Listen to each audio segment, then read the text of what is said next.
Medurstand-Understanding Medicine. Professor Aziz Rehman from Medurstand. In our series of videos on clinical methods, today we're going to start with the central nervous system examination. So I think with that background, I'm going to now start with the cranial nerves. The first cranial nerve is olfactory nerve. First and second cranial nerves are actually extensions of the brain, and they go directly to the cerebral hemisphere. So first nerve is olfactory, very rarely done in clinical settings, but I think I'm going to demonstrate you the method. कैसे हैं आप ठीक ठाक हैं? अच्छा, ये मैं आपका टेस्ट करने लगा हूँ. So I think you have to test both nostrils separately, and first make sure that they are patent. That this very simple test, I will just block. Can you take off your glasses?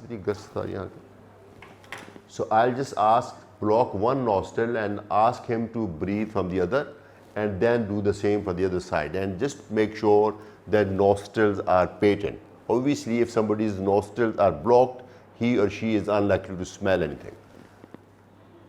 नाक में सांस लें, ठीक आ रहा है बिल्कुल?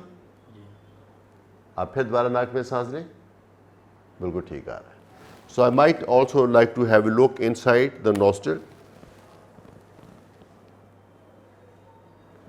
So they're okay. And now I'm going to demonstrate you the method of testing the olfaction.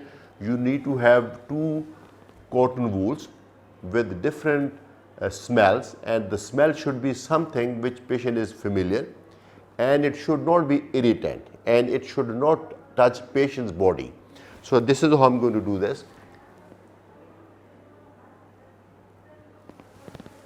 ये smell आ रही है आपको? नहीं आ रही. Then I'm going to do the other way, other nostril. Smell आ रही? नहीं आ रही. Smell आ रही? सांस this नहीं आ रही. आ रही? ठीक. He can't smell anything because there isn't any scent here.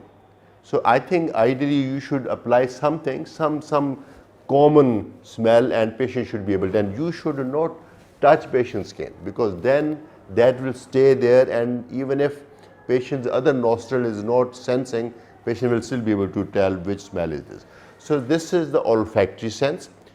Very rarely done in clinical methods. It could indicate damage to the brain. It could also be related to with some congenital endocrine problems, or it could also be a sign of rhinitis, like we saw in COVID.